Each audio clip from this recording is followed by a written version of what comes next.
దేవుని యొక్క గ్రంథంలో పరిశుద్ధులు ఎలాంటి జీవితాన్ని కలిగి ఉండాలో నేర్పించేటువంటి సంగతి ఈ రోజున మనం నేర్చుకోబోదాము. హెబ్రీయులకు రాసిన పత్రికలో విశ్వాసి తన జీవితాన్ని ఎలాగన కాపాడుకోవాలో తెలియచేసేటువంటి మాటలు గ్రంథస్థం చేయబడి ఉన్నాయి. హెబ్రీయులకు రాసిన పత్రిక 6వ అధ్యాయంలో 11, 12 వచ్చిన భాగాల్లో రాయబడినటువంటి సంగతులు చదువుదాం. హెబ్రీ 6వ అధ్యాయము 11, 12 వచ్చిన భాగాల్లో, మీరు మందులు కాక విశ్వాసము చేతను ఓర్పు చేతను వాగ్దానమును స్వతంత్రించుకుని వారిని పోలి నడుచుకున్నట్లుగా మీలో ప్రతివాడును మీ నిరీక్షణ పరిపూర్ణమగు నిమిత్తము మీరు ఇదివరకు కనపర్చిన ఆసక్తిని తుదముట్టకు కనపరచవలెనని ఆపేక్షించుచున్నాము. మందులు కాకోకుండా విశ్వాసాన్ని తుదముట్టకు వరకు ఆసక్తితో కనపరచటము, కొనసాగించటం అనేది క్రైస్తవ జీవితంలో ఉండాలి. విశ్వాసాన్ని పోగొట్టుకొని దేవుని విడిచిపోయేటువంటి వారిగా క్రైస్తవులు ఉండకూడదు. విశ్వాసం కలిగిన వారు ఎంతటి బలవంతులైనా సరే ఆ విశ్వాసమును కోల్పోయేటువంటి పరిస్థితులు ఉంటాయి. అందువలన రచయిత ఏమి హెచ్చరిక జారీ చేస్తున్నాడంటే 3వ అధ్యాయము 12వ వచనంలో, హెబ్రీయులకు రాసిన పత్రిక 3వ అధ్యాయము 12వ వచనంలో, సహోదరులారా, జీవము గల దేవుణ్ణి విడిచిపోవునట్టే విశ్వాసము లేని దుష్ట హృదయము మీలో ఎవని అందైనను ఒకవేళ ఉండునేమోనని జాగ్రత్తగా చూసుకోండి. హెచ్చరిక. ఏమి హెచ్చరిక అది? విశ్వాసం లేకోకుండా, అంటే విశ్వాసం కలిగిన వాడే విశ్వాసాన్ని పోగొట్టుకున్నటువంటి వాడే ఉండే పరిస్థితి ఖచ్చితంగా ఉంటుంది. అందువల్ల ఆలోచించేద్దాం, మనం స్వపరీక్ష చేయబోతాం. విశ్వాసం కలిగి దేవుని వైపు తిరిగినటువంటి మనము విశ్వాసమును విడిచిపెట్టి అవిశ్వాసిగా బ్రతుకుతూ ఒకవేళ తుదముట్టకు వరకు కాపాడుకోవాల్సినటువంటి విశ్వాసమును పోగొట్టుకున్నామేమో. అలా పోగొట్టుకునేటువంటి వారిలో బహుభక్తిపరులైనటువంటి వారి యొక్క జీవితంలో కూడా ఇవి తటస్థించాయి. మంచి కుటుంబంలో పుట్టినవారు, దైవభక్తిలో పెంచబడిన వారు,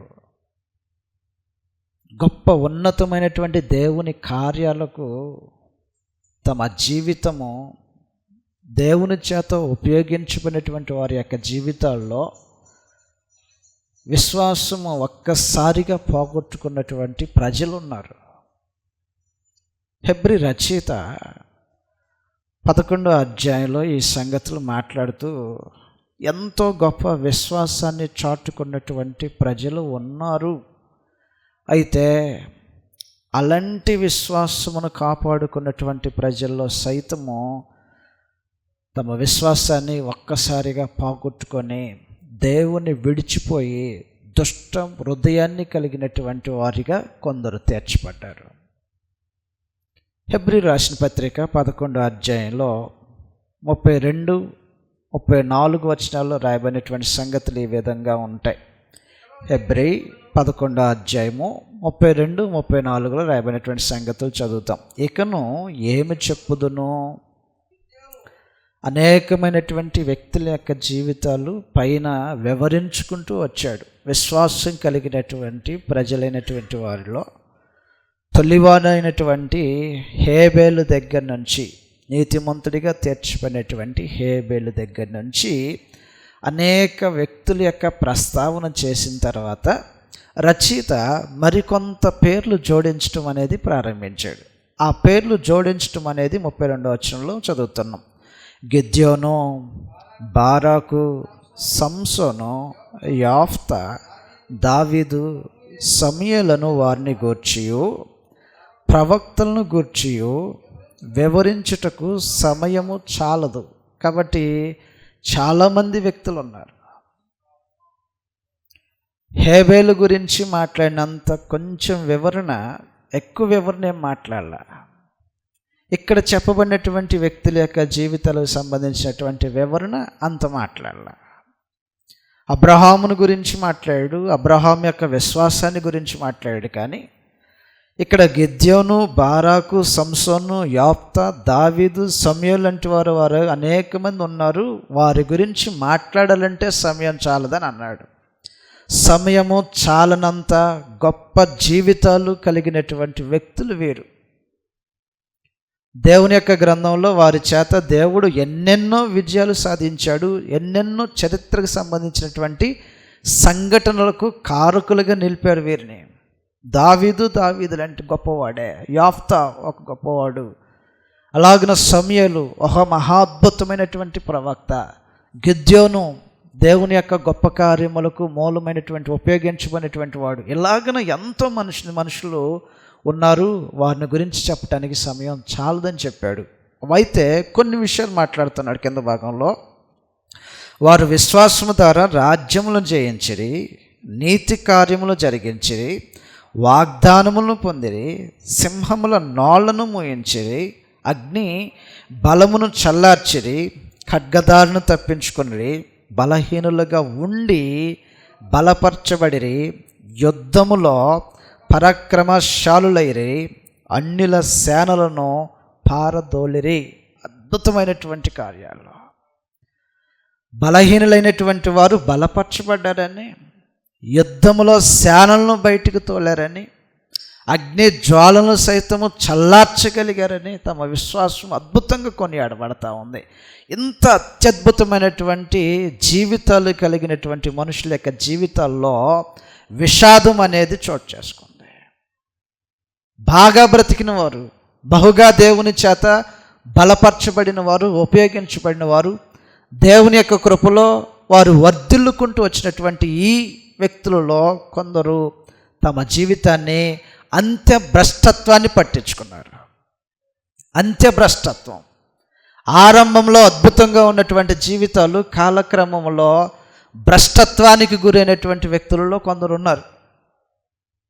కాబట్టి విశ్వాస త్యాగం చేసినటువంటి వారిగాను, విశ్వాసాన్ని పోగొట్టుకున్నటువంటి వారిగాను, వారు ఎలాగైతే తుదముట్టకు వరకు, మరొకసారి చదువుతాం ఇప్పుడు హెబ్రీయులకు రాసిన పత్రిక 6వ అధ్యాయంలో, తుదముట్టకు వరకు కనపరచాలని దేవుడు కోరుకుంటున్నటువంటి విశ్వాస విషయంలో ఒకవేళ మనమేమన్నా నిర్లక్ష్యం చేస్తున్నామేమో పరీక్షించుకుందాం. విశ్వాసం ఎలాగనుండాలి? ఆసక్తి కలిగినదే ఉండాలి. ఎప్పటి వరకు విశ్వాసాన్ని కొనసాగించాలి? ఆఖరి క్షణము వరకు, ఈ జీవితం యొక్క ముగింపు వరకు విశ్వాసాన్ని కాపాడుకోకపోతే దేవుడు ఎంత గొప్ప ఆధిక్యతను అనుగ్రహించాడో దాన్ని ఒక్కసారిగా నేలపాలు చేసేసుకుంటాం. 6వ అధ్యాయము 12వ వచనంలో, మీరు మందులు కాక విశ్వాసము చేతను ఓర్పు చేతను వాగ్దానములు స్వతంత్రించుకుని వారిని పోలి నడుచుకుంటున్నట్లుగా మీలో ప్రతివాడును అని ఆ రోజున మాట్లాడినట్టుగా ప్రభు సంఘంగా చేర్చబడి విశ్వాసాన్ని చాటుకుంటున్నటువంటి మనల్లో ప్రతివారమును ఎలాగుండాలి? మీ నిరీక్షణ పరిపూర్ణమగు నిమిత్తము మీరిది వరకు కనపరిచిన ఆసక్తిని, ఎప్పుడు కనపరిచిన ఆసక్తిది? తొలి దినాల్లో కనపరిచేటువంటి ఆసక్తి కాలక్రమాల్లో ఆసక్తిని పోగొట్టుకున్నటువంటి ప్రజలుగా ఉంటారు. తొలి దినాల్లో దేవుడు అంటే భయం, దేవుని ప్రజలతో సహవాసం చేయటం కోసం సమయాన్ని వెతుక్కుంటాం, ఆతృత పడుతూ ఉంటాం. ఏ చిన్న తప్పిదాన్ని చేయటానికైనా మనస్సాక్షి లోపల ఒక రకమైనటువంటి భయాన్ని పుట్టిస్తూ ఉంటుంటుంది. ఈ తప్పు చేయకూడదు, ఈ రీతిగా ఉండకూడదు, ఈ మాట మాట్లాడకూడదు, ఇలాంటి యాటిట్యూడ్ మనలో ఉండకూడదని ప్రతి దానికి సెక్యూర్గా ఫీల్ అవుతూ ఉంటుంటాం. కాలక్రమంలో ఏమవుతుంటుందంటే అది తినగా తినగా వేపాకు సైతం ఏమవుద్దండి, వేపాకు సైతం చేదైనటువంటి వేపాకు ఫస్ట్ తినేటప్పుడు ఎలాగుంటుంది, విపరీతమైన చేదుగా ఉంటుంది. తిన్న కొద్ది ఎలాగుంటుంది, రుచి మారిపోతుంది. క్రైస్తవ యొక్క బ్రతుకులు నేడు అలాగను మార్చబడిపోతున్నాయి. ఒకప్పుడు మంచిగా ఉండే బ్రతుకులు రాను రాను రాను రాను రాను రాను ప్రేమ చల్లారిపోతుంది, విశ్వాసము సన్నగిల్లిపోతుంది, క్రైస్తవ యొక్క ఉనికి పోగొట్టుకుంటున్నాం. ఒకప్పుడు స్పెషల్గా కనపడే వాళ్ళం లోకానికి, ప్రతి దాంట్లో వీళ్ళు ప్రత్యేకించబడినటువంటి ప్రజల్లాగా కనపడేటువంటి ఈ జీవితము రాను రాను కాలంలో ఎలాగుందంటే అందరం ఒకటే, వాళ్ళకి మనకి తేడా లేదనేటువంటి ఒక దుస్థితిలోనికి దిగజారిపోయేటువంటి విశ్వాసాన్ని నేడున్నటువంటి క్రైస్తవ జనుల మధ్య ఉంది. నిజంగా వాళ్ళని చూసినప్పుడు ఏమనుకుంటున్నారంటే వీళ్ళకంటే అన్యజనులే బెటరు అనేటువంటి ఒక దుర్గతి నేడున్నటువంటి క్రైస్తవులను చూస్తే అన్యజనులకు కలుగుతుంది. వీళ్ళు ప్రార్థనకి వెళ్తారంట మళ్ళీ అనే పరిస్థితి ఎదుర్కొనేటువంటి దిగజారుడుతనం అనేది నేడు క్రైస్తవ జీవితాల్లో ఉంది. అది ఒకవేళ ఆ లిస్టులో మనం ఉన్నామా పరీక్షించుకోవటం అవసరం. చెప్పబడినటువంటి సంగతుల్లో హెబ్రీ రచయిత మాట్లాడుతున్నాడు, అనేకమైనటువంటి వ్యక్తుల గురించి మాట్లాడాడు.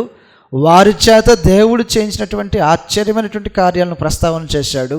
అలాగన ప్రస్తావన చేయబడినటువంటి వారిలో ఒక విశేషమైనటువంటి వాడిగా ఒక మనుషుడు కనపడతా ఉంటుంటాడు. ఆయనే సంసోన్.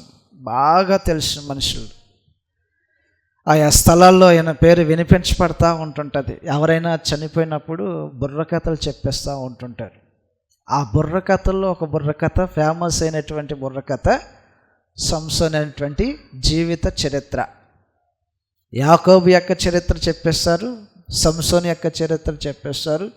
ఇలాగన ఇశ్రాయేల్లో కొంతమంది వ్యక్తుల యొక్క జీవితాలను ఒక పాటగా పాడి ఎవరైనా చనిపోతే ఆ చనిపోయిన రోజున నైట్ అంతా ఈ కార్యక్రమాలు జరిగించబడతా ఉంటాయి.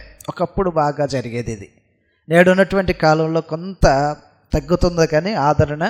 ఒకనాటి కాలంలో ఎవరైనా చనిపోయారంటే బుర్రకథ వారు ఎక్కడున్నారనేటువంటి విచారణ చేసేవారు. వారు వచ్చినప్పుడు మీకు ఏ కథ కావాలి అని చెప్పి పూలగంప, సంసోన్ చరిత్ర ఏంటి తెలుసా మీకు ఈ పేర్లు, అలాంటి పేర్లు అడుగుతారు. కూర్చున్నటువంటి మనుషుల్లో ముందుగా స్పందించి ఒక నలుగురు చెప్తే కోరుకుంటే ఆ కథ వారు పాడతారు.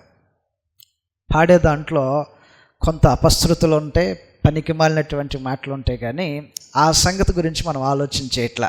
ఎందుకు ఆ ప్రస్తావన చేసామంటే సంసోను వెల్ నౌన్ పర్సన్. దేవుని యొక్క గ్రంథాన్ని తెలిసిన వారికి, తెలియని వారికి, విశ్వాసాన్ని కొనసాగిస్తున్నటువంటి వారికి, కొనసాగించినటువంటి వారికి కూడా బాగుగా తెలిసినటువంటి వ్యక్తులలో ఒకరైనటువంటి వారు ఈ సంసోను. ఒక రోజున ఒక ఆయన చనిపోతే ఒక కథ పాడేస్తున్నారు, బుర్ర కథ పాడేస్తున్నారు. అన్యజనుల నుంచి వచ్చింది ఆమె, కూర్చుంది, వింటుంది. అప్పటికే అర్ధరాత్రి 2 అయిన తర్వాత ఇంకా కథ చాలా ఉంది, మీరు ఇంకా ఇక్కడే ఉన్నారు అంటుంది. ఎప్పుడు ప్రార్థనకి వెళ్ళదండి, ప్రార్థనకి వెళ్ళదు, దేవుని గ్రంథాన్ని తెలియదు. ఏంటంటే కథలు వింటూ ఉంటుంటుంది ఎక్కడన్నా ఇలాంటి చెప్పేటువంటి కార్యక్రమం. ఏమండి మీరు ఎప్పుడు కథ ముందుకు తీసుకెళ్తారు, ఇంకా చాలా కథ ఉంది, తెల్లారిపోతుందని అంటుంది. అంటే కథలు తెలుసా జనానికి? కథలు తెలుసు కానీ దాని వెనకాల ఉన్నటువంటి విషాదపు గాథలు ఏ పరిణామాలు చోటు చేసుకుంటాయో తెలియదు. కాలక్షేపం కోసం, కాలయాపన కోసం మనుషులు కథలలాగా వింటున్నారు గ్రంథాన్ని. కాబట్టి ఈరోజున ఆలోచించబోతున్నటువంటి విశేషమైనటువంటి వ్యక్తి ఎవరంటే దేవుని చేత బహుగా ఉపయోగించబడినటువంటి ఒక అద్భుతమైనటువంటి భక్తిపరుడైనటువంటి వాని యొక్క జీవితం. విశ్వాసాన్ని విడనాడి దుష్ట హృదయంతో నింపబడినటువంటి వాడు. అంతిమంగా తన యొక్క జీవితం బాగల మన అంత్యము ఎలాగుంటుందో ఆలోచించేయాలి. న్యాయాధిపతుల గ్రంథం 13వ అధ్యాయము 13-16 మధ్యలో ఈ విశేషమైనటువంటి వ్యక్తి కనబడతా ఉంటుంటాడు. న్యాయాధిపతుల గ్రంథం 13వ అధ్యాయము నుంచి 16 అధ్యాయాల మధ్యలో ఈ సంసోను అనేటువంటి ఒక వ్యక్తి యొక్క జీవితం కనబడతా ఉంటుంటుంది. గొప్ప విశ్వాసం కలిగినటువంటి కుటుంబంలో పుట్టినవాడు ఈ సంసోను. విశ్వాసం కలిగినటువంటి కుటుంబం అదే. దేవుని యొక్క నియమమును గుర్తించి ఆ నియమం ప్రకారంగానే పెంచాలి బిడ్డల్ని అని కోరుకున్నటువంటి కుటుంబంలో పుట్టినవాడు సంసోను. కాబట్టి దైవ నియమములు ఎరిగినటువంటి కుటుంబంలో దేవుడు అనుగ్రహించి ఆ బిడ్డను ఆశ్చర్యకరంగా పెంచుతూ ఉంటుంటాడు. న్యాయాధిపతుల గ్రంథం 13వ అధ్యాయంలో మహోన్నతులైనటువంటి దేవుడు తన యొక్క తల్లిదండ్రులకు బిడ్డలు లేనటువంటి పరిస్థితుల్లో బిడ్డలను అనుగ్రహించాడంట. 13వ అధ్యాయంలో న్యాయాధిపతుల గ్రంథం 13వ అధ్యాయము 2వ వచనంలో లాగున రాయబడి ఉంటుంది. న్యాయాధిపతుల గ్రంథము 13వ అధ్యాయం 2వ వచనంలో, ఆ కాలమున దాను వంశస్థుడును జోర్య పట్టణస్థుడునైన మనోహను ఒకడుండెను. అతని భార్య గొడ్రాలై కానుపు లేకుండాను. కాబట్టి బిడ్డలు లేనటువంటి ఒక గొడ్రాలుగా పిలువబడుతున్నటువంటి ఆ కుటుంబంలో దేవుడు అనుగ్రహించబోతున్నటువంటి గొప్ప బహుమానం. కాబట్టి తల్లిదండ్రులు చెప్పుంటారు, నాయనా నువ్వు ఈ పరిస్థితిలో పుట్టావు, ఎలాగన బిడ్డలు లేకపోతే మేము దేవుని వైపు చూసాం, విశ్వాసాన్ని కొనసాగించాం, మా విశ్వాసానికి ప్రతిగా దేవుడు అనుగ్రహించినటువంటి వాడివే నీవు అని తన బిడ్డకు నేర్పించి ఉంటారు ఖచ్చితంగా. ఎందుకంటే ఆ బిడ్డ ఏం తినాలో డిక్టేట్ చేసేది తల్లిదండ్రులు. ఆ బిడ్డ యొక్క తల మీద ఉన్నటువంటి ఈ శిరోభూషణములు ఉన్నాయి కదా, వీటిని ఏ మాత్రము ఎన్నడూ కత్తిరించుకోకుండా, కట్టింగ్ వేయకోకుండా, నిజంగా ఎంత ఇన్స్ట్రక్షన్స్ చెప్పుంటే కట్టింగ్ వేయకోకుండా ఒక వ్యక్తి ఆఖరి ఆ రోజున కట్ చేసేంత వరకు మంగళి కత్తి తన తల మీదకి రాల. ఎంత విశ్వాసం ఉండాలండి. ఒక 3 నెలలు మనం కటింగ్ చేసుకోకుండా, క్లీన్ చేసుకోకుండా ఉంటే ఎలాగుంటుంది అండి? యవ్వనస్తుడు ఆయనకంటూ కొన్ని ఉంటుంది కదా, ఎట్ట తిప్పాలి అట్ట తిప్పాలి ఎట్ట తిప్పాలని. నాజీరు మొక్కుకున్నటువంటి కుటుంబం. నాజీర్ ఏం చేస్తాడంటే తను దేవునికి సమర్పించుకుంటాడు, త్యాగం చేసేస్తాడంతే. నా బ్రతుకు ఇంతే నిర్ధారించుకుంటాడు, అలాగే బ్రతుకుతాడు. తను మొక్కుకున్నటువంటి తన మొక్కుబళ్ళ నుంచి ఏనాడు బయటికి రాలా. చదువుతున్న గ్రంథంలో లాగున రాయబడి ఉంటుంది. గ్రంథంలో రాయబడినటువంటి సంగతులు ఈ విధంగా ఉన్నాయి, మనం చదువుతాం. సంఖ్యాకాండము 6వ అధ్యాయంలో దేవునికి ప్రతిష్ఠించుకునేవాడు ఎలాంటి జీవితాన్ని కలిగి ఉంటాడో చెప్తున్నటువంటి సంగతులు ఉంటాయి. సంఖ్యాకాండము 6వ అధ్యాయం 1వ వచనం నుంచి మనం చదువుదాం. మరియు యెహోవా మోషేకు ఎలాగ సెలవిచ్చెనో నీవు ఇశ్రాయేలుతో ఎట్లనమో, పురుషుడే కానీ స్త్రీయే కానీ యెహోవాకు నాజీరగుటకు ఎవరైనా మొక్కుకుంటే, నాజీరగటం అంటే తన్ను తాను ప్రత్యక్షపరచుకోవటం, ప్రత్యేకించుకోవటం అన్నమాట, ప్రత్యేకంగా ఉండటం. పుట్టినది మొదలుకొని తన తల మీద ఏ రోజైనా మంగళకత్తి పెట్టకూడదని దూత ఆజ్ఞాపించాడు. ఆజ్ఞాపించినట్టుగానే తను ఆఖరి దినం వరకు, అనగా తను మోసగించబోతున్నటువంటి సమయం వరకు ఏనాడు ఈ నిబంధనల నుంచి తను బయటికి రాలా. ఎన్ని సంవత్సరాలు కాపాడుకున్నాడో తన భక్తిని, విశ్వాసాన్ని. తినే ఆహారంలో ద్రాక్షరసానికి సంబంధించినటువంటి లేదా మత్తు వచ్చేటువంటి ఏ పదార్థమునైనను తన జీవిత దినాల్లో ఏనాడు తినలా.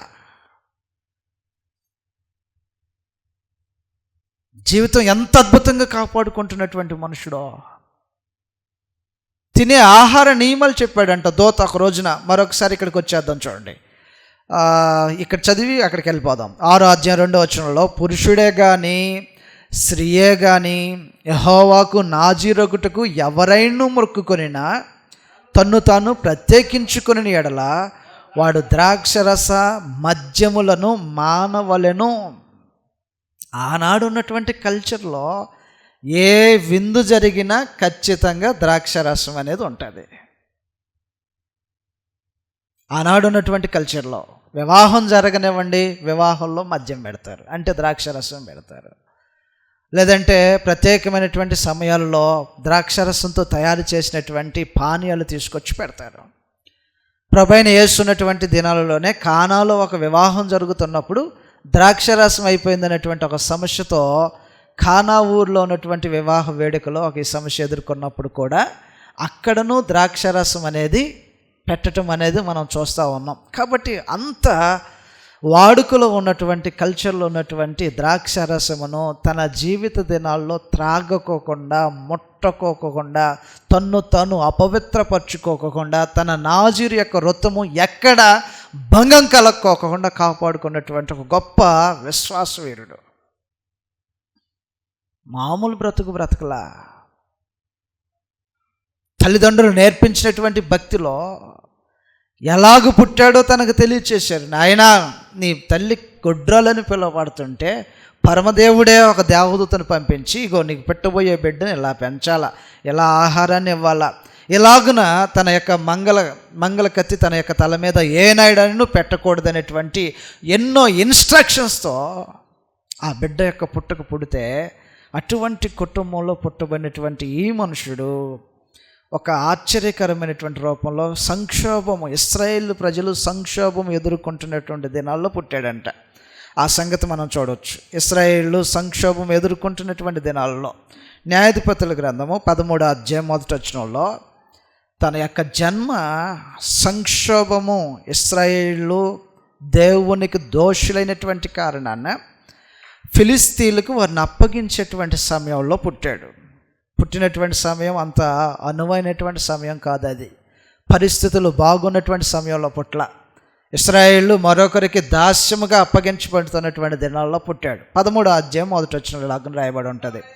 ఇశ్రాయేలీలు మరలా యెహోవా దృష్టికి దోషులు కాగా యెహోవా 40 సంవత్సరములు వారిని ఫిలిస్తీన్లకు అప్పగించెను. ఆ కాలమున ఇశ్రాయేలు దుర్గతి అనుభవిస్తున్నటువంటి కాలంలో, క్షేమకాలంలో పుట్ల, ఫిలిస్తీన్ల యొక్క చేతికి అప్పగించబడినటువంటి కాలంలో పుట్టాడంట. కాబట్టి సంక్షోభంలో పుట్టాడు.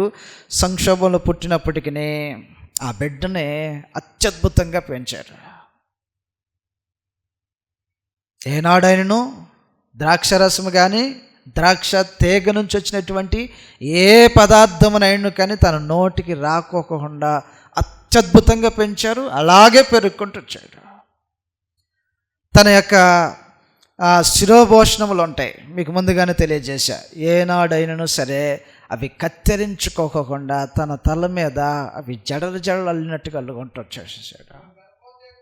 నువ్వు గర్భవతి అయి కుమారుని కొందువు, అతని తల మీద మంగలి కత్తి వేయకూడదు. ఆ బిడ్డ గర్భమున పుట్టినది మొదలుకొని దేవునికి నాజీరు చేయబడిన వాడై, అది పుట్టిన దగ్గర నుంచి బై బర్త్ ఎంత విశ్వాసం ఉంటే ఆ పని చేస్తారు. ఏనాడైనా మంగళ కత్తి తన తల మీదకి వెళ్ళలేదు. ఏనాడైనా తన నోటికి ద్రాక్షరసానికి సంబంధించినటువంటి ఆహార పద్ధతి తన నోటికి రాకోకుండా ఎంతో పవిత్రుడిగా, నాజీరు చేయబడినటువంటి వాడిగా, విశ్వాసం కలిగినటువంటి కుటుంబంలో పెంచబడుతున్నటువంటి ఈ మనుషుడు దేవుని చేతిలో బలవంతుడైనటువంటి వానిగా తీర్చబడ్డాడు. మనం చదివచ్చాం గ్రంథాలు, హెబ్రీయులకు రాసిన పత్రికలో, బలహీనులు బలపరచబడిరి, దేవుని చేతిలో బలవంతులుగా తీర్చబడ్డారు. గాడిద దవడ పట్టుకొని సుమారు 1000 మందిని చంపాడు. ఆ గాడిద దవడ పట్టుకొని 1000 మందిని చంపాడు.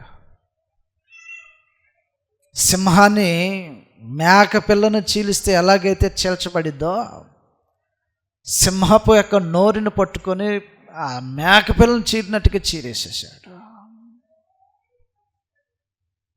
2 స్తంభాల మధ్య నిలవబెట్టబడినప్పుడు ఆ 2 స్తంభాలను ఎంత సులువుగా, పెద్ద గోపురం అది కట్టేశారంట స్తంభానికి. అటొక స్తంభానికి ఇటొక స్తంభానికి ఆన్ చేసి కట్టేస్తే తాను ఆనుకున్నటువంటి స్తంభం యొక్క పునాదులను పైకి లేపాడు. పట్టణాన్ని కాపాడుకోవటానికి నియమించబడేటువంటి దర్వాజాలు ఏదైతే ద్వారాలు ఉంటాయో, తలుపులను దర్వాజను రెండింటిని ఇట్టని లేపుకొని కొండ మీదకి ఎత్తుకొని వెళ్ళిపోయాడు. కొండ మీదకి అలాంటి ఒక బలవంతుడు కొండ మీదకి తలుపుతో పాటు దర్వాజాతో పాటు మొత్తం లేపుకొని పోయాడు. రే బాబు, మిమ్మల్ని రక్షించుకోవటానికి ఇవి చాలవని చెప్పాడు ఆ రోజున. అలాంటి ఎన్నో ఘనమైనటువంటి కార్యములు చేయటానికి దేవుడు అతన్ని ఉపయోగించుకుంటుంటే, ఈ మనుషుడు ఒక్కసారిగా దేవుణ్ణి విడనాడేటువంటి పరిస్థితి చోటు చేసుకుంటుంది. భక్తిపరుడే, నాజీరుగా చేయబడిన వాడే, గొప్ప కుటుంబంలో పుట్టాడు, గొప్పగా పెంచబడ్డాడు, విశ్వాసాన్ని బాల్యం నుంచి అవలంబించుకున్నాడు, ప్రత్యేకించబడినటువంటి జీవితాన్ని గడుపుతున్నాడు. కానీ తన జీవితం అనేది అంతిమ భ్రష్టత్వానికి గల కారణాలలో ఎన్నో కారణాలు కనబడుతుంటాయి. ఈ రోజున మన జీవితాలు కూడా అలాగే ఉండొచ్చేమో. మంచి విశ్వాసం, మంచి ఆరంభం మాత్రం అత్యద్భుతంగా ఆరంభించేటువంటి జీవితాలుగా కొనసాగించుకుంటూ కాలక్రమంలో అవిశ్వాసులుగా తీర్చబడి ఒక్కసారి అంతిమ భ్రష్టత్వానికి దారి తీసేటువంటి పరిస్థితులు ఉంటాయి. దానికి గల కారణం ఏమంటే సాంగత్యం మంచిది కాదన్నమాట.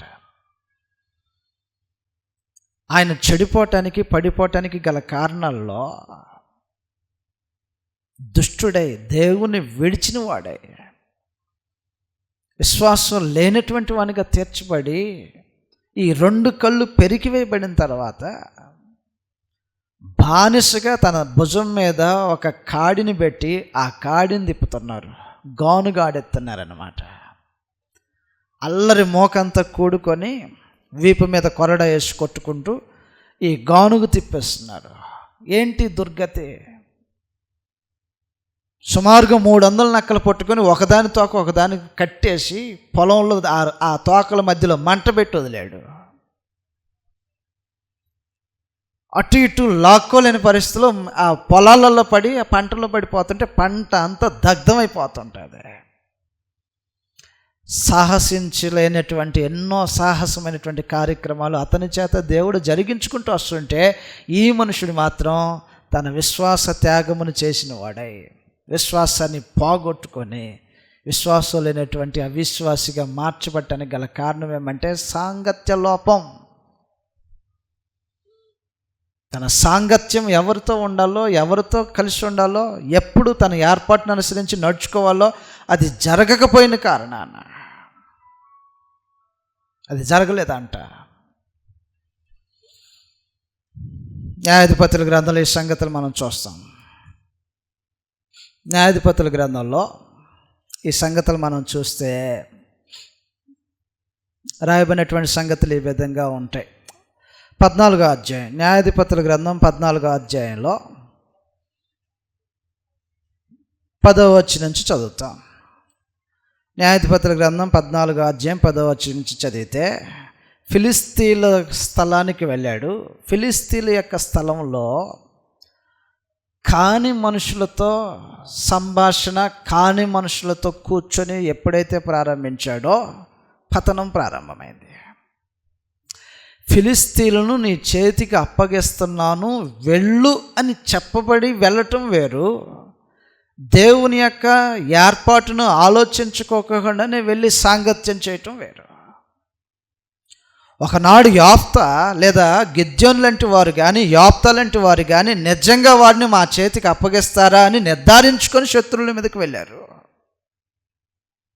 గిద్యోను అయితే మరి విశేషంగా, నేను గొర్రెబొచ్చును తీసుకెళ్ళి మా పొలంలో వేస్తా, ఆ గొర్రెబొచ్చు మీద మాత్రమే మంచు పడితే వారిని నా చేతికి నువ్వు అప్పగిస్తున్నావు అని నేను నిర్ధారించుకుంటా, అప్పుడు నేను వెళ్తా, నిజంగా నేను వెళ్ళాలా వద్దా, దేవుని దగ్గర సెలవు పుచ్చుకున్నటువంటి వాడు. ఏనెందుకు అడగడలాగనా? నేను చాలా స్ట్రాంగ్. అంతకంటే ముందున్నటువంటి మనుషులు వేరు వారి చేతికి అప్పగించబడుతున్నప్పుడు శత్రువుల చేతిలోంచి విమోచించడానికి దేవుడు నన్ను ఏర్పరచుకున్నాడో లేదో, ఇది సరైన సమయమో కాదో అని నిర్ధారణ చేసుకొని శత్రువుల మీదకి వెళ్ళి వారి మీద జయాన్ని పొందుకుంటూ వస్తుంటే ఈయన మాత్రం ఓవర్ కాన్ఫిడెన్స్ అన్నమాట. ఈయనకంటే ముందున్న వాళ్ళు అలాగెందుకు చేయాల? ఒకసారి చదువుతాము, ఆ గ్రంథంలో ఇలాగ రాయబడి ఉంటుంది. నిజంగా నా చేతికి వారిని అప్పగించబోతున్నావా అనేటువంటి నిర్ధారణ తీసుకొని వెళ్ళినటువంటి ప్రజలు న్యాయాధిపతుల గ్రంథంలో రాయబడినటువంటి సంగతులు ఈ విధంగా ఉన్నాయి. న్యాయాధిపతుల గ్రంథము 6వ అధ్యాయంలో 14వ వచనంలో పరమ తండ్రి దేవదూతను పంపించి సమాచారాన్ని ఇప్పేశాడు. ఏమని? దేవుడు నిన్ను ఏర్పరచుకున్నాడు, శత్రువుల చేతిలో నుంచి విమోచించడం కోసం ఏర్పరచుకున్నాడు. మిద్యానీయులని చెప్పబడుతున్నటువంటి వారి చేతిలో నుంచి నిన్ను విమోచించడం కోసం ఏర్పరచుకున్నాడు. 6వ అధ్యాయము 14వ వచనంలో, అంతటా యెహోవా అతని తట్టి తిరిగి బలం తెచ్చుకొని వెళ్ళి మిద్యానీయుల చేతుల నుండి ఇశ్రాయేలును రక్షింపుము, నిన్ను పంపిన వాడు నేనే అని చెప్పగా, అతడు చిత్తమున ఏలినవాడా, దేని సహాయం చేత నేను ఇశ్రాయేలును రక్షింపగలను వగైరా సంగతులు తన వివరణ తాను వేస్తున్నాడు. దేవుని యొక్క సందేశం తనకు అందించబడింది, శత్రువును నీ చేతికి నేను అప్పగిస్తున్నాను వెళ్ళమని. ఈ మనుషుడు ఏంటంటే ఫుల్ ఓవర్ కాన్ఫిడెన్స్ అన్నమాట. ఐ యామ్ స్ట్రాంగ్, నేను బలవంతుణ్ణి. ఎంత బలవంతుణ్ణి? శత్రువునైనా ఎవరినైనా పట్టుకొచ్చి నేను చేయాల్సింది చేస్తా. కూర్చున్నాడంట, వివాహం చేసుకున్నాడు ఒక ఆమెను. వాళ్ళతో పాటు కలిసి కూర్చొని సాంగత్యం చేయటం మొదలుపెట్టాడు. ఆ 14వ అధ్యాయము 10వ వచనం ఈ సంగతులు రాయబడి ఉన్నాయి కదా, చదువుతాం. 14వ అధ్యాయం 10వ వచనంలో, అంతటా అతని తండ్రి ఆ స్త్రీని చూడబోయినప్పుడు సంసోను విందు చేసెను, అచ్చటి పెండ్లి కుమారుడు అట్లా చేయటం మర్యాద. వారు అతన్ని చూసినప్పుడు అతని యొద్ద నుండుటకు 30 మంది స్నేహితులను తోడుకొని వచ్చిరి. అప్పుడు సంసోను మొదలుపెట్టాడు. 30 మంది ఫిలిస్తీన్ల యొక్క స్నేహితులతో సంభాషణ మొదలుపెట్టిన దగ్గర నుంచి మొదలవుతుంది అన్నమాట. తన జీవితంలో అత్యంత దుస్థితిని ఎదుర్కోవటంలో ప్రధానమైనటువంటి కారణాలు ఏంటంటే సాంగత్యం. ఈ సాంగత్యం మీద ఆధారపడి ఉంటుంది నీ భవిష్యత్తు ఏంటి అనేది. ఎవరితో సాంగత్యం చేయటానికి? వారితో సాంగత్యం చేయటానిక, వారితో శత్రుత్వం కలిగి ఉండటానిక దేవుడు ఆ పరిస్థితులు ఉంది. ఫిలిస్తీన్లతో శత్రుత్వం ఉంది. సంసోను ఏం చేయబోతున్నాడంటే వారితో సాంగత్యం చేయటం మొదలు పెట్టబోతున్నాడు.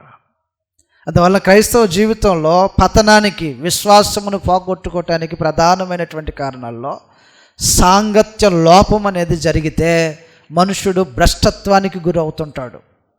కొరింథీయులకు రాసిన 2వ పత్రిక 6వ అధ్యాయంలో నీ సాంగత్యం జాగ్రత్త, నువ్వు ఎవరితో సాంగత్యం చేయాలో ఎవరితో సాంగత్యం చేయకూడదో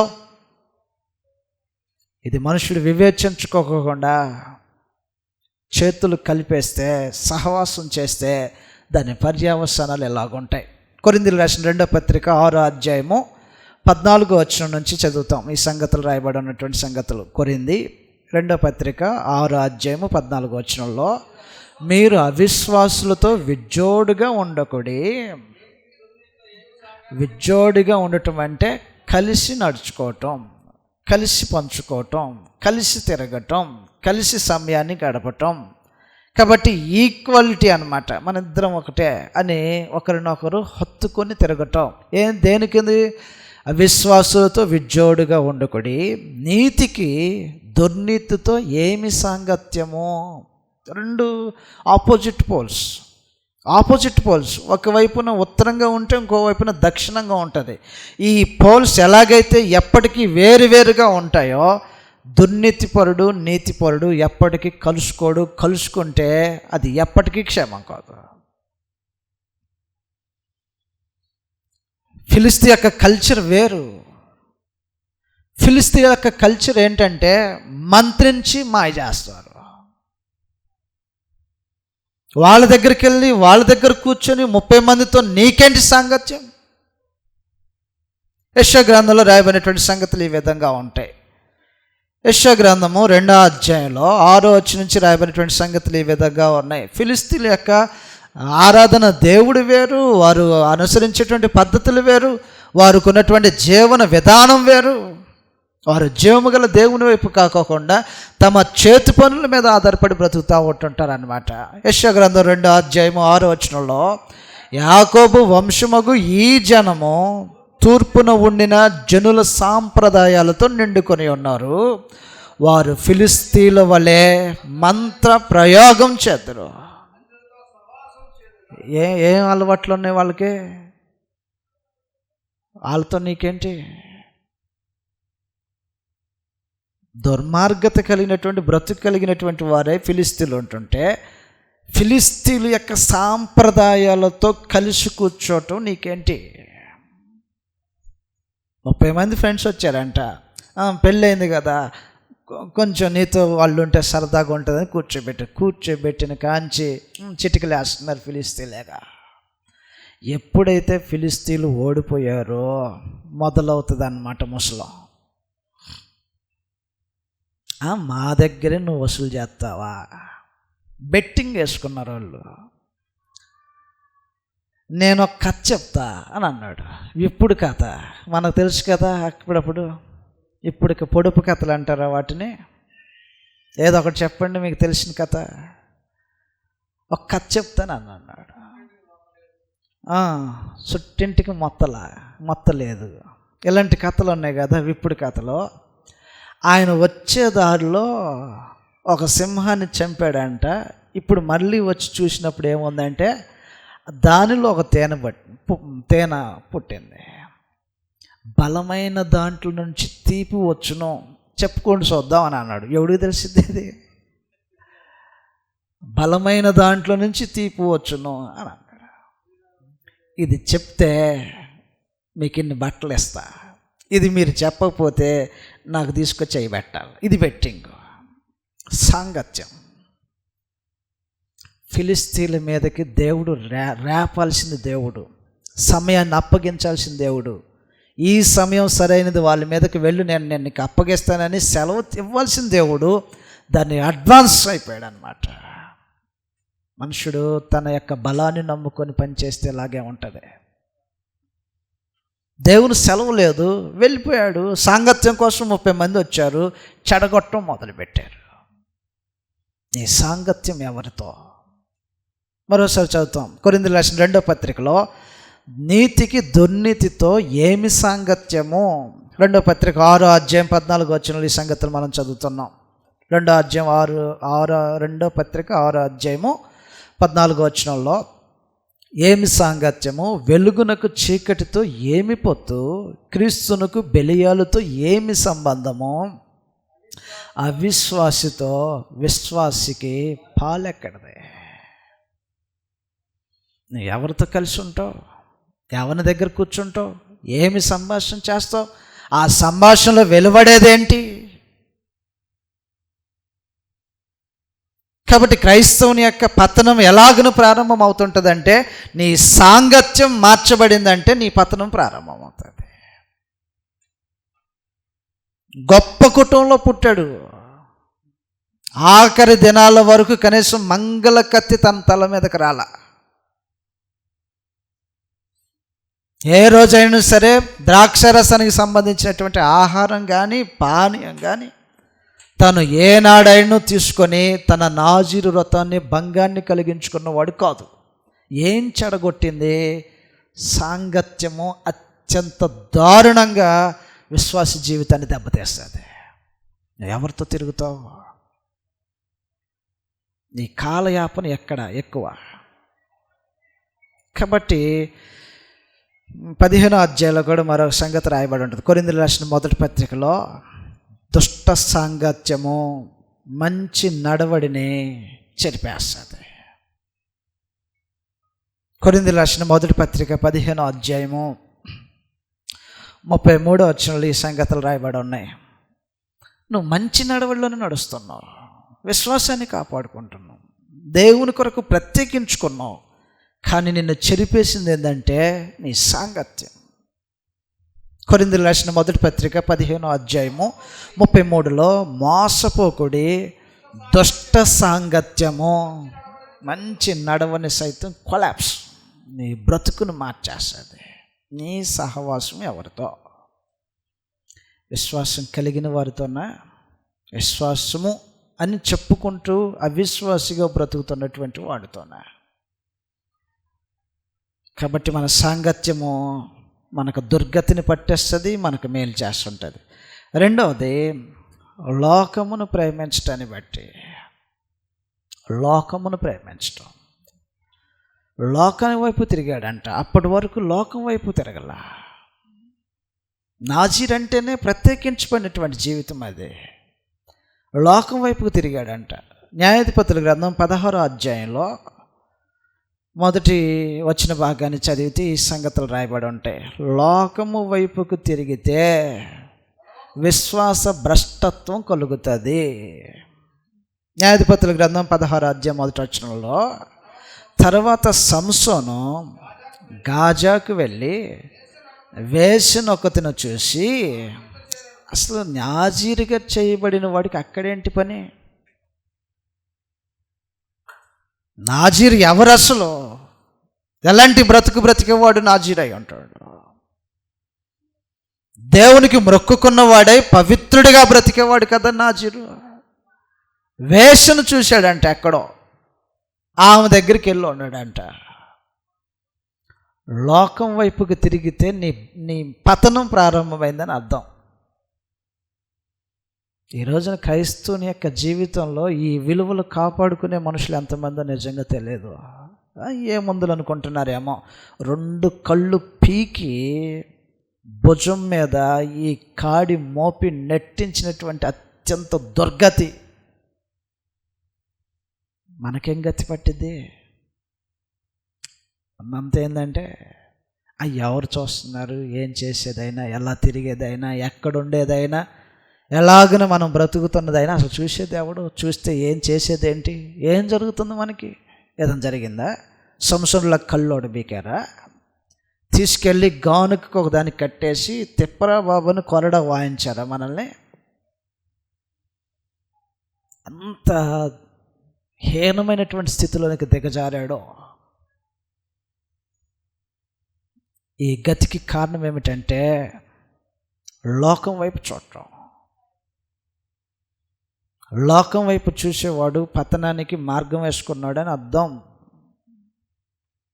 యోహాను రాసిన మొదటి పత్రిక 2వ అధ్యాయంలో లోకం వైపుకు తిరగటం అనేది క్రైస్తవుడు చేయకూడదు, విశ్వాస భ్రష్టత్వానికి కారణమవుతుంది.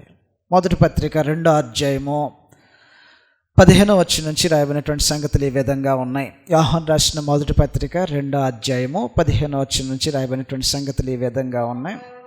మీరు లోకమునైనను లోకములో ఉన్న వాటినైనను ప్రేమింపకుడి.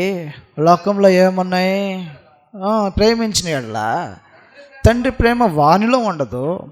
లోకములో ఉన్నదంతయు అనగా శరీరాశయు, నేత్రాశయు, జీవపడము, ఈ లోకంలో ఉండేటువంటి పరిస్థితి. కాబట్టి నువ్వు ఎక్కడుంటావు? నీ సాంగత్యం ఎవరితో నీ పతనానికి కారణం అవుద్ది. జాగ్రత్త. 2, లోకంలో పడిపోతావేమో. లోకంలో ఉన్నది మొత్తం ఇదే. నాజీరుగా చేయబడిన వాడు, ప్రత్యేకించబడినటువంటి జీవితాన్ని కలిగి ఉండవలసిన వాడు ఒక వేశ్యను చూశాడంటే వేశ్యింట్లోకి పోయాడంట. దేవుడు ఏం కోరుకుంటున్నాడంటే అక్కడ అలాంటి జీవితాన్ని కలిగిన వారు ఎవరన్నా ఉంటే కనీసం ఆ రోడ్డులోకి కూడా బాగోద్దని అని అన్నాడు.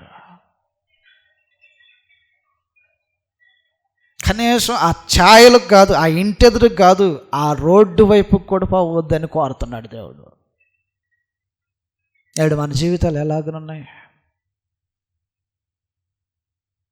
పాపుల యొక్క మార్గంలో నిలవకోకుండా ఉండాలని కోరుతున్నాడు కదా. కీర్తనల గ్రంథం 1వ అధ్యాయంలో పాపుల మార్గంలో నిలవకూడనటువంటి జీవితాన్ని గడపాలని కోరుతున్నాడు. శోధన ఎదురవుతుందేమో అనే శోధనకి ఎదురెళ్ళకోకుండా తప్పించుకోవటానికి మార్గం ఏమిటో చూసుకోమని ప్రభువైన యేసు చెప్తే, కావాలని శోధన కలుగుతున్నటువంటి స్థలానికి కాళ్ళు పరిగెత్తుకుంటూ పోయేవాడు తన యొక్క జీవితపు పతనానికి పోతున్నాడు. మత్తయి సువార్త 6వ అధ్యాయంలో ఏ స్థలములోనైతే తనకు వ్యతిరేకమైనటువంటి దానిని బట్టి శోధన ఎదురవుతుంది అనుకుంటాడో, శోధన కలిగే స్థలం నుంచి పారిపోవటానికి చూడాలా.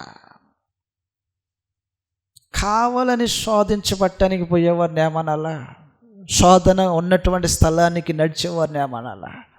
మన జీవితపు పతనానికి మార్గాలు ఇవన్నీ. మత్తయి సువార్త 6వ అధ్యాయంలో ఈ సంగతులు రాయబడి ఉన్నాయి. ప్రభువైన యేసు తాను తన శిష్యులైనటువంటి వారికి ప్రార్థన ఎలాగూ చేయాలో నేర్పించేటువంటి సమయంలో ఒక సంగతిని మాట్లాడాడు. 13వ వచనంలో, 6వ అధ్యాయం 13వ వచనంలో, 6:13, మమ్మును శోధనలోనికి తేక దుష్టుని నుండి తప్పించుము. కాబట్టి వగైరా సంగతి. శోధనలోనికి తేక నీ ఆలోచన ఎలాగుండాలి? అసలు ఫస్ట్ నేను శోధనలోనికి పడకూడదు, శోధించబడుతున్నటువంటి స్థలంలోనికి నేను వెళ్ళకూడదు. ఈ ఇంటెన్షన్తో కదా ఆయన వైపు చూసేది. మరి పనిగట్టుకొని ఆ స్థలాల వైపుకి వెళ్ళినటువంటి ఈ సంసోనుని ఆమనాల. ఆ సంసోను ఎలాగైతే పాపము నిల్చున్నటువంటి స్థలంలోనికి ప్రవేశించాడో అదే మార్గంలో మన జీవితాలు కూడా ఉన్నట్లయితే ఆ స్థలంలో సరైనది కాదు, అది నీతిమంతులకు సరైనటువంటి స్థలము కాదని తెలిసిన తర్వాత ఆ స్థలం వైపుకు మన కాళ్ళు పరిగెత్తుతుంటే, పాపము చేయటానికి మన కాళ్ళు పరిగెత్తుతుంటే ఆ మనుషుని ఏమనాలి? సామెతల గ్రంథం 1వ అధ్యాయంలో, పాపము చేయుటకు నీ కాళ్ళను వారితో పాటు కలిసి పరిగెత్తించకూడదని దేవుడు తన సందేశాన్ని వినిపిస్తుంటే, ఇది వినుకోకుండా కాళ్ళకు అడ్డు లేకోకుండా తిరిగితే గనక ఖచ్చితంగా పతనానికి మార్గం వేసుకుంటున్నాం. సామెతల గ్రంథం 1వ అధ్యాయము 11వ వచనం నుంచి చదువుతాం. సామెతల గ్రంథం 1వ అధ్యాయం 11వ వచనం నుంచి చదివితే, మాతో కూడా రమ్ము, మనము ప్రాణము తీయుటకై పొంచి ఉందుము, నిర్దోషైన ఒకరిని పట్టుకొనుటకు దాగి ఉందుము. ఒకరినొకడు పురుకొల్పుకుంటున్నారంట. ఏరా అని అన్నారు. దేనికి రా? ఒక ప్రాణం ఉంది. అలా ఈ రోజున మనకున్నటువంటి స్నేహితులు, మనకున్నటువంటి బెస్ట్ అని చెప్పుకుంటున్నటువంటి వారందరూ ఫోన్ చేసేసి, వచ్చాయి దేనికి? వచ్చిన తర్వాత చెప్తలే, వచ్చాయి. పిలిచేది ఎవడో తెలుసు, ఎక్కడికి పిలుస్తాడు తెలుసు, ఏ పరిస్థితుల్లోకి నన్ను నెట్టడానికి పిలుస్తున్నాడు తెలుసు. కాళ్ళకు అడ్డు లేకోకుండా పరుగులు తీసే మనుషుడు తన భ్రష్టత్వానికి పరుగులు తీస్తున్నాడు. కథభాగంలో చదువుతాం చూడండి, ఎలాగ రాయబడి ఉంటాయి. పాపము చేయటానికి నీ కాళ్ళను పరుగులెత్తించకూడదని చెప్తున్నాడు. 15వ వచనంలో, నా కుమారుడా వారి మార్గాన్ని పోవద్దు, వారి త్రోవల యందు నడవకోకుండా నీ పాదము వెనకకు తీసుకో. వాళ్ళ పరుగు వేరు, వాళ్ళ పాతాల యొక్క పరుగు వేరు. నరహత్య చేయుటకు త్వరపడుచున్నారు, పక్షి చూచుచుండగా ఎవడన్నా వేస్తాడు అలాగా? పక్షి చూసేటప్పుడు వాళ్ళు వేస్తారా?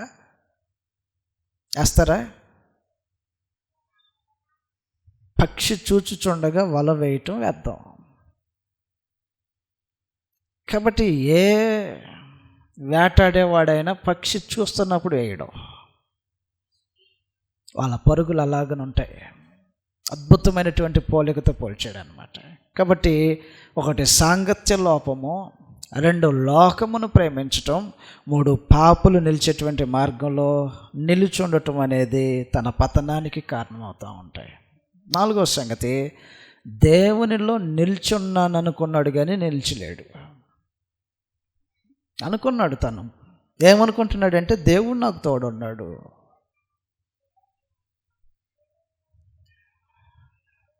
తన తల మీద మంగళకత్తి ఎప్పుడైతే వచ్చిందో, బాల్యం నుంచి తాను ప్రత్యేకించుకున్నటువంటి ఆ బలము, దేవుడు అనుగ్రహించినటువంటి ఆ బలము ఒక్కసారిగా పోగొట్టుకున్న తర్వాత ఆమె చెప్తుందన్నమాట, తన దగ్గర ఉన్నటువంటి ఒక స్త్రీ, ఫిలిస్తీన్లు వచ్చారులే అని అంది. విరజిమ్ముకొని లెగుద్దామని ఎట్లా వేసాడు. ఇది లేదు తల మీద. దేవుడు తనను ఎడబాసిననే సంగతి తెలియక దేవుడు తనతోనే ఉన్నాడని భ్రమపడినటువంటి మూర్ఖపు స్థితి. దేవుడు నిన్ను వదిలేశాడనేటువంటి సంగతి కూడా తెలియకోకుండా నష్టపోతావు. దేవుళ్ళు నిల్చున్నాను అనుకుంటాడు కానీ నిలిచలేడు. ఎడబాశాడంట, దేవుడు ఎడబాశాడు. ఇప్పుడు ఏం చేస్తాడు? అంతకుముందు ఏ కట్లు కట్టినా అవి జనపనార ఓడదీసినట్టుగా అగ్నికి తాడు కరిగిపోయినట్టుగా పైన తెంచి పడేసేవాడు. దేవుని యందు నిల్చున్నాను అనుకున్నాడు కానీ నిల్చలేడు. ఈ రోజున మన సంగతి ఏంటి? దేవుని యందు నిల్చున్నామా? అవును, మేము నిలిచే ఉన్నాం.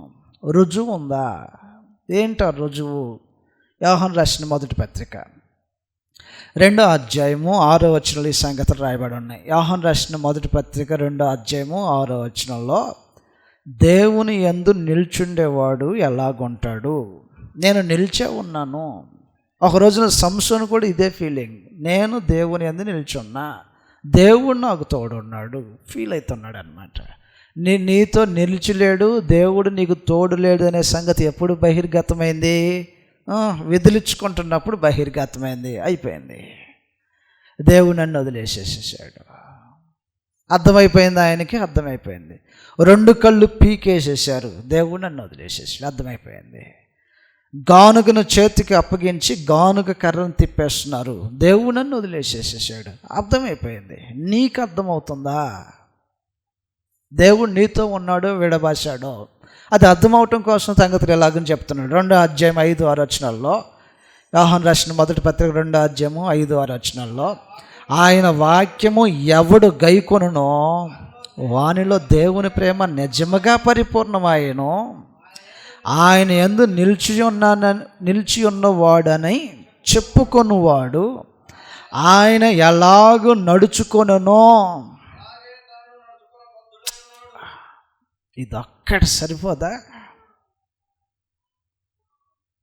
నా యందు ఆయన నిల్చున్నాడు, నేను ఆయన యందు నిల్చున్నా.